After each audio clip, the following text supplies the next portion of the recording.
and Clint Eastwood.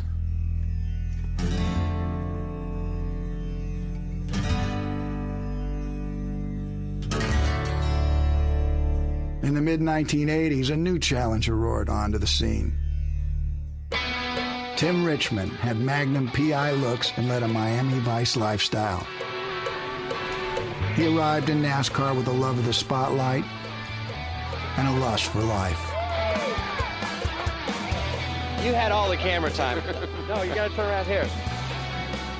Hold still.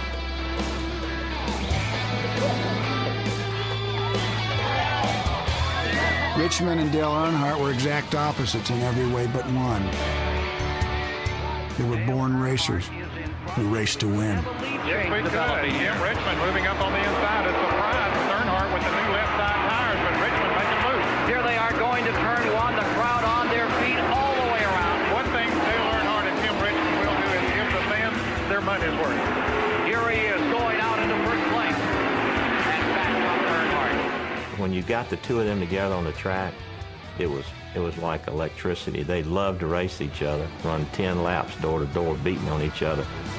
The way that him and Dad raced each other, you would think that they were bitter enemies, and they would get out of the car and laugh about it. Dale, when he got out of the car, I think he was going back to the farm, and he went down kind of undercover, and Richmond he's everywhere from Hollywood to New York having a big time. And he lived on a boat in Fort Lauderdale, had a condo in New York. Now that would fit right in today, but it didn't work too good in '86. I could just as well live in a tent someplace, but I'd rather, if I had the money, to live on some yacht someplace and have maybe a Learjet.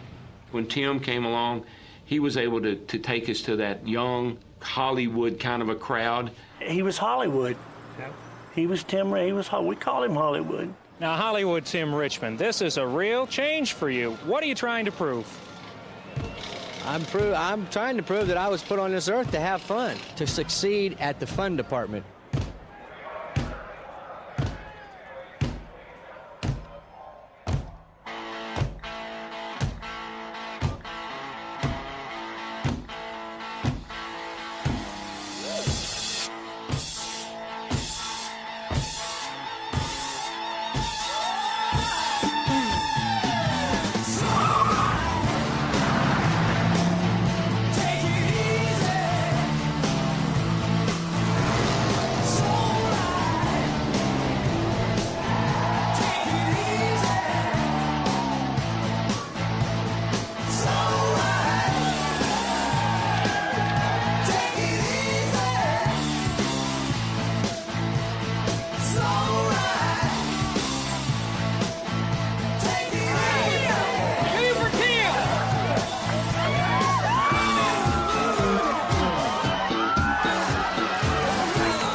To have fun and was going to have fun. What do they call them? Chick magnets. Tim Richmond was a chick magnet.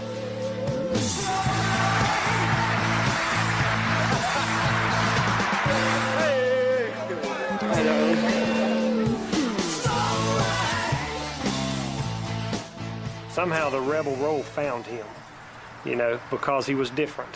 When they did the movie Days of Thunder, Tom Cruise came to our shop. He said, "Tell me about Tim Richmond." I'm actually portraying Tim Richmond without saying it in the movie. We can talk to you all day, but you're going to have a hard time portraying him. He was a natural with a race car. He was fearless, absolutely fearless. And here's a pass again. This is live now. Down to the bottom of the racetrack, and you can see Richard nod as all of a sudden Richmond out of turn 2. I think he needled them. He needled some of them. I mean, there's a hat, it looks like Richard Petty's. I mean, he was doing that to needle Petty a little bit. He could drive a race car also. Yeah. He was a heck of a race car driver. So the biggest difference between him and myself, Tim just went overboard with it. Tim just liked the showboat.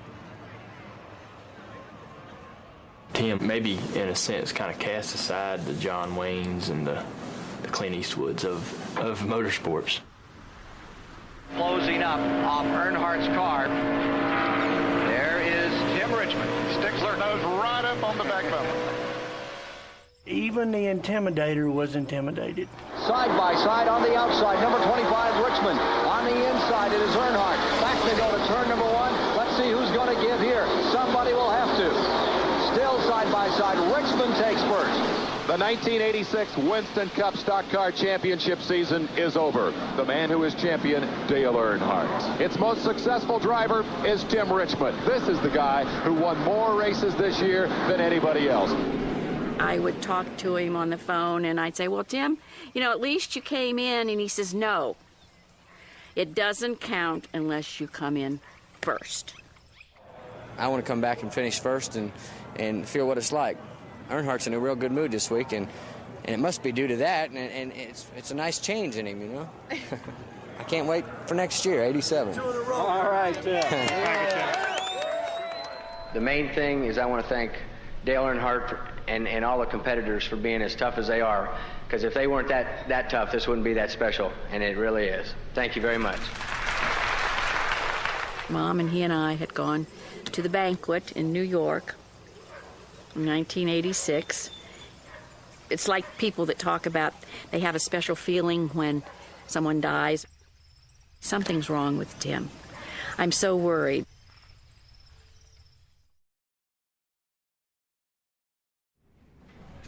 You've heard the rumors as well as we have. They're wide-ranging, and the bottom line is you had pneumonia and you were getting close to a relapse.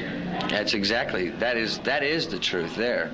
We don't want to take any chances at all of him having a relapse. The doctors say this flu that's going around and this kind of pneumonia, if you come back too quick, you could have a relapse. So, you know, I knew he was sick, but I didn't know what he was sick from. Failing health forced Richmond to sit out the first part of the 1987 season. In his absence, Earnhardt had an open road to championship number 3. There is the leader, Dale Earnhardt, as he continues to make his way around, having led every lap since the beginning of the race. Dale Earnhardt is going to win the Trans-South 500, his second win of 1987.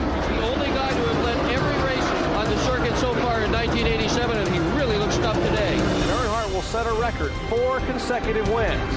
6 wins in the first 8 starts. At the start of the year before Daytona, someone would have told you that you would win 6 out of the first 8 Winston Cup events. What would you have told them? It's possible. Yeah, it's hard to say this, but, you know, Earnhardt, he's doing well. Very well. Too well. And I'd like to stop him from it. We're going to bring Tim back at a slow pace and make sure we don't overdo it. When he went back in 87, he was going to race with everything he had to leave something memorable. Maybe it was something he had to do for himself.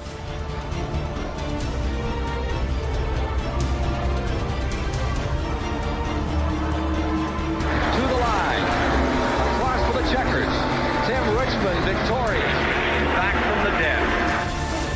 Richmond on the comeback trail, double pneumonia, last winter. The question was, would he ever race again? And here he is charging relentlessly back through the field. No one's going to touch Tim Richmond as he looks for the checkers. Tim Richmond wins.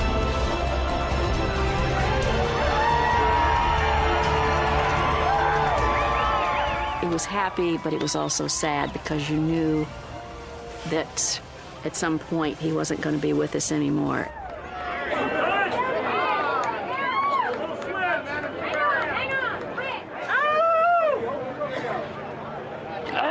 Heartburn. You got any more, Jake?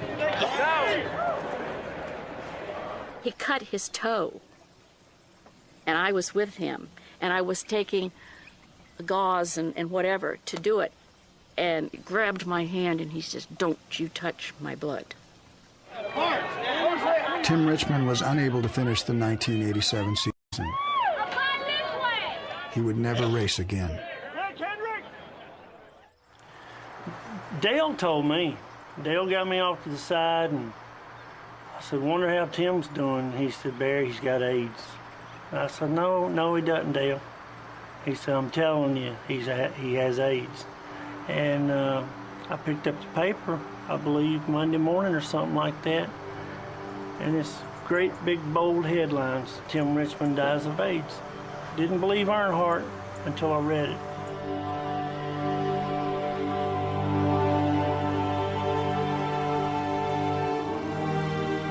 He would have been good for the sport. I think he definitely would have been a champion. I still have people that walk up to me and say, man, I used to love to watch Tim Richmond run. It makes me cry.